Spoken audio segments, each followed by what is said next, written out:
बागेश्वर धाम के पंडित धीरेन्द्र शास्त्री एक बार फिर से हिंदू एकता पद यात्रा निकालने वाले हैं। जी हां, इस बार ये यात्रा 170 किलोमीटर की दूरी तय करेगी, जहां दिल्ली से वृंदावन की इस यात्रा को पूरा होने में 10 दिन लगेंगे। वृंदावन में इस यात्रा की रूपरेखा बनाई गई। देखिए खास रिपोर्ट। बागेश्वर बाबा ने फिर किया पद यात्रा का ऐलान। दूसरी सनातन हिंदू एकता पद यात्रा की तैयारियां। दिल्ली से वृंदावन तक निकलेगी पद यात्रा। वृंदावन के संत समागम में बनी पद यात्रा की रणनीति। 10 दिन 170 किलोमीटर तक निकलेगी यात्रा। आगे पंडित धीरेन्द्र शास्त्री, पीछे होगा संतों का काफिला। बागेश्वर धाम के पीठाधीश्वर पंडित धीरेन्द्र कृष्ण शास्त्री ने अपनी आगामी सनातन एकता पद यात्रा के दूसरे चरण की तैयारियां तेज कर दी है। ये पद यात्रा 7 नवंबर से 16 नवंबर तक दिल्ली से वृंदावन तक चलेगी। हाल ही में उन्होंने वृंदावन में एक संत समागम का आयोजन किया था, जिसमें उन्होंने सभी संतों, कथावाचकों और प्रबुद्ध जनों से मुलाकात कर उनका आशीर्वाद लिया और यात्रा के लिए सहयोग मांगा।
बाबा बागेश्वर एक बार फिर हिंदू सनातन एकता पद यात्रा निकालने जा रहे हैं, जिसका दूसरा चरण 7 नवंबर से 16 नवंबर तक दिल्ली से वृंदावन तक निकाला जाएगा।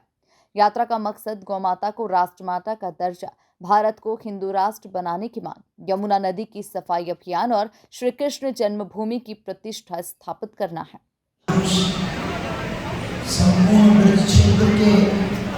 यहाँ की विभूति संत महंत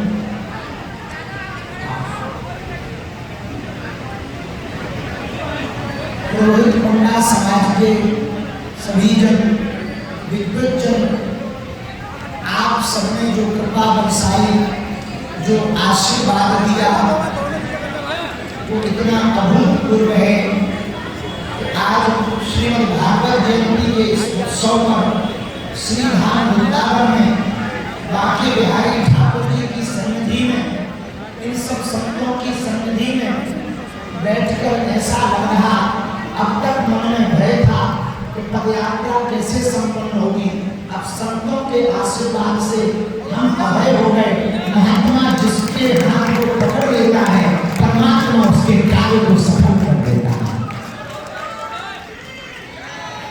दिल्ली से वृंदावन तक की जो पदयात्रा है, हम सभी मंच पर विराजमान सभी संत जनों के चरणों को खूब दंडवत प्रणाम कर रहे हैं। एक बात कहें भैया, ये पदयात्रा बालाजी और बांके बिहारी का मिलन है। ये पदयात्रा यमुना महारानी का यमुना महारानी से मिलन है। दिल्ली में भी यमुना जी है और वृंदावन में भी यमुना जी है। यह पदयात्रा 7 नवंबर की जो परम पूज्य श्री मलुक की ज्वाले महाराज जी ने बात दोहराई, वही बात हमको लग रहा स्वयं धर्म सम्राट स्वामी कर्पात्री जी महाराज उस कार्य को कर रहे हैं, अग्र होकर के, और वेद लक्षणा गौ माता उस कार्य को करवाना चाहिए। जो 7 नवंबर को बैठक में उपस्थित सभी संतों ने यात्रा को सफल बनाने के लिए तन, मन और धन से सहयोग करने का आश्वासन दिया। उन्होंने इसे एक राष्ट्रीय यज्ञ बताया। सभी ने अपने अनुयायियों और भक्तों से पदयात्रा में भाग लेने का आह्वान किया। स्वयं भगवान को जब अपना कोई कार्य करवाना होता है किसी विशेष भाव से, तो हमें लगता है कि वो कहीं ना कहीं अपना ही कुछ अंश विभूति अंश जो है इसी माध्यम से धरा कर लाते हैं, क्योंकि जैनों की घोषणा है कि पार्थ सनातन परंपराओं को मैं निर्मूल तो नहीं होने दूंगा। बादल आ सकते हैं, आज भी आए, बरसे भी, सूर्य को ढक भी सकते हैं, लेकिन भगवान कहते हैं पार्थ ये तो मैं नहीं होने दूंगा कि बादल सदा के लिए सूर्य को ढक लें और आलोक समाप्त ही हो जाए, ये तो नहीं हो सकता। और भगवान गोविंद कहते हैं कि सात आले निर्णयता योगो नष्टा परंतर। एक काल पार्थ ऐसा भी आया था कि जब ये योग लुप्त प्राय हो गया था, फिर वही योग को उपदेश दे रहा। तो हमें लगता है बागेश्वर पीठाधीश्वर श्री धीरेन्द्र कृष्ण शास्त्री का आज ब्रज में आगमन और जो ब्रज से मिलन बागेश्वर का, ये एक बहुत सुंदर परिकल्पना है जिसको देख करके हृदय गदगद हो रहा है। जो हमारे बागेश्वर पीठाधीश्वर का संकल्प है कि भारतवर्ष को अखंड भारत बनाना, भारतवर्ष को हिंदू राष्ट्र बनाना, भारतवर्ष में गोहत्या बंद हो, भारतवर्ष में यमुना मैया का शुद्धिकरण हो, ऐसे अनेकों संकल्पों को लेकर के आज जो बागेश्वर पीठाधीश्वर इस ब्रजधाम में आए हैं, यहाँ पर ब्रजवासियों ने खुले दिल से बागेश्वर बाबा का सभी लोग 4 नवंबर का आंदोलन दिल्ली में हुआ था और उसी 7 नवंबर को गोली चली थी। तो हमको लगता है कि 7 नवंबर की तिथि जो श्री बागेश्वर सरकार अभियान की प्रेरणा से निश्चित हुई है। पिछले लगभग 18 वर्ष से 18 वर्ष से 7 नवंबर को हम दिल्ली ही होते हैं।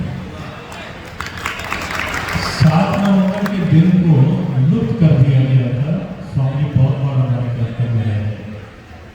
7 नवंबर वो दिन है जब 1966 में, तब गोपाष्टमी थी 7 नवंबर को, और उस समय की सरकार ने गौ रक्षा अभियान के अंतर्गत गौ हत्या बंदी के लिए पूज्य कृपाचार्य महाराज और करोड़ों युवा हिंदुओं के हृदय संग्राम श्री हनुमान जी महाराज के परम कृपा प्राप्त हो, सब संत जनों के अत्यंत लाभ श्री धीरेन्द्र शास्त्री जी महाराज का जो ये अद्भुत और वर्णनीय संकल्प है, मैं इसको परिकल्पना नहीं कहूँगा, ये परिभावना है। ये राष्ट्र हिंदू राष्ट्र था, हिंदू राष्ट्र है और हिंदू राष्ट्र रहेगा।